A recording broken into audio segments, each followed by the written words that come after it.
18h44 sur Sud Radio. Nous sommes toujours avec Mathieu Hoc, avec Philippe Bouriaki et Samuel Botton. Tout de suite, nous parlons de l'accord entre l'Europe et les États-Unis. Les vraies voix Sud Radio, le coup de projecteur des vraies voix.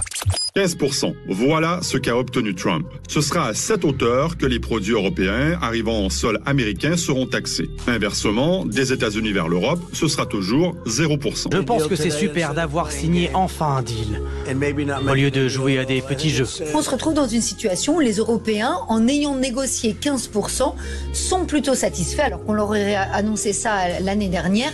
Ça aurait paru être complètement dramatique. Et je pense que c'est le plus grand accord que l'on n'ait jamais signé. L'Europe s'est aussi engagée à acheter 640 milliards d'euros d'hydrocarbures américains sur 3 ans, à investir plus de 500 milliards aux États-Unis et à acheter davantage d'armes américaines. Et ça se confirme dans un texte de 3 pages et demie exactement, qui confirme l'instauration de droits de douane plafonnés à 15% sur la plupart des produits européens exportés outre-Atlantique, notamment automobiles, médicaments, semi-conducteurs, du bois et du vin. Voilà. Et on va faire notamment un coup de projecteur sur l'automobile parce que la santé de notre industrie nous tient particulièrement à cœur. Évidemment sur Sud Radio, on en parle avec notre invité François Roudier. Bonjour.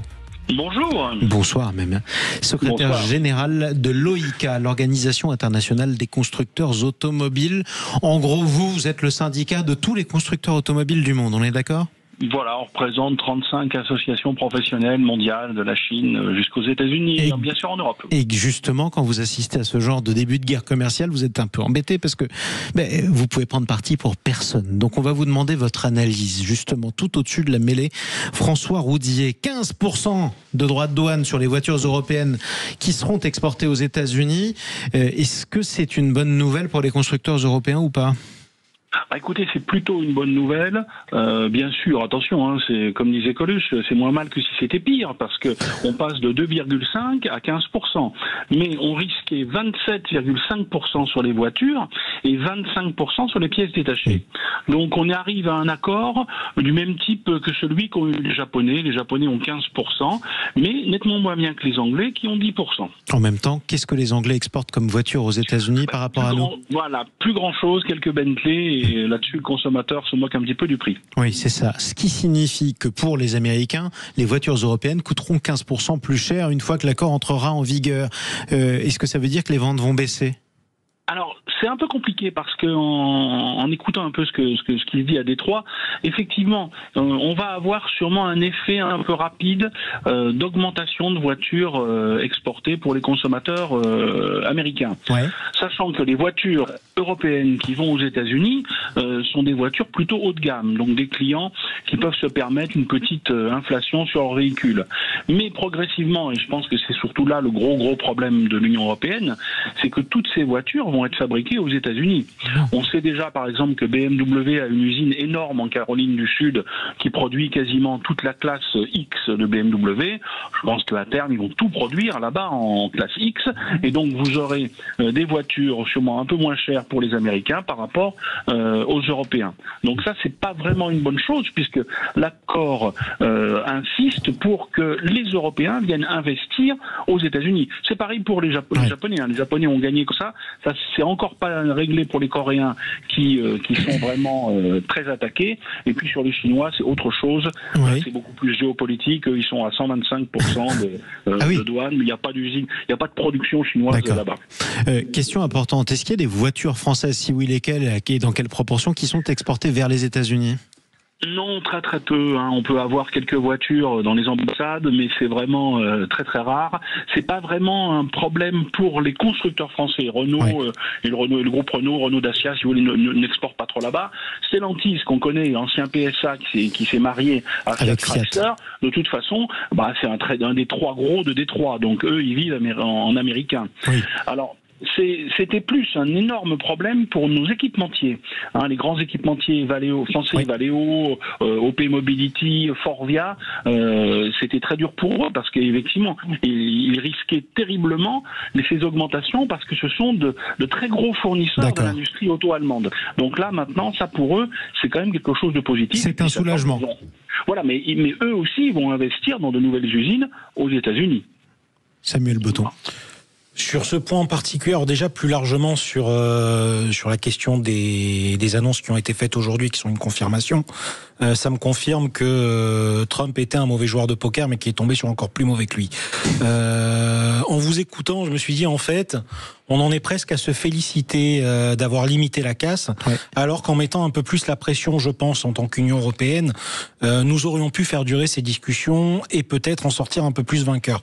J'ai souvenir de ce tweet de Donald Trump qui, il y a quelques mois, disait nous allons passer les taxes à 30%. Si j'avais été Emmanuel Macron, j'aurais répondu à son tweet en lui disant et pourquoi pas 200%.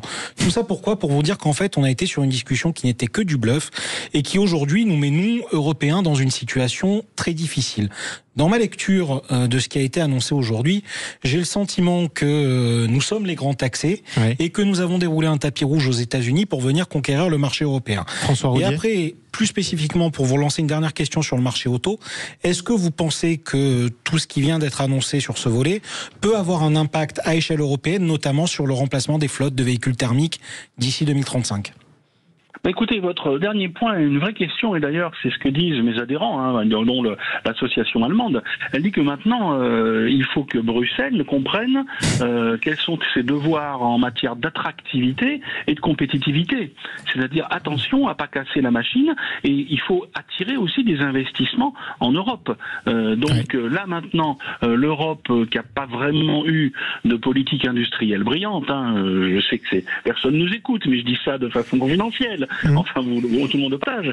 Il va falloir maintenant sérieusement se frotter les mains et attaquer le problème, parce que l'industrie automobile européenne, elle est écrasée entre les États-Unis, où tout va très vite, où leur primauté, leur savoir-faire dans tout ce qui est IT, informatique est énorme, et les Chinois qui ont 15 ans d'avance dans tout ce qui est électrique. Donc au milieu, il faut qu'on trouve quelque chose pour attirer des investissements et ressortir cette industrie automobile en Europe. Ce qui signifie qu'aujourd'hui... Attention, parce que je ne parle pas des industriels européens. Vous savez, les industriels, ils votent avec leurs pieds. Si on n'arrive pas à faire en Europe, on ira faire ailleurs. Oui, et d'ailleurs, c'est ce que Donald Trump les encourage à faire, malheureusement. Et dire que c'est en Europe que l'automobile est née, en quelque sorte, en tout cas que l'industrie automobile est née, c'est quand même assez triste. Merci beaucoup pour cet éclairage, François Roudier, secrétaire général de l'OICA, le patron de l'Organisation internationale des constructeurs automobiles mondiaux, en d'autres termes, qui était l'invité de Sud Radio et qu'on accueille toujours avec plaisir. À bientôt, François. Merci à nos trois vraies voix, Philippe Bouriaki, merci à Mathieu Hoc et Samuel Botton. Les amis, je vais vous laisser entre les mains de Jean-François Aquili, ça tombe très bien puisque je vous rappelle que vous le retrouverez dès demain en plus à partir de 7h pour le Grand Matin Sud Radio. Mais avant ça, on retrouve les commerçants. Du côté des commerces, avec Sud Radio et le réseau des chambres de commerce.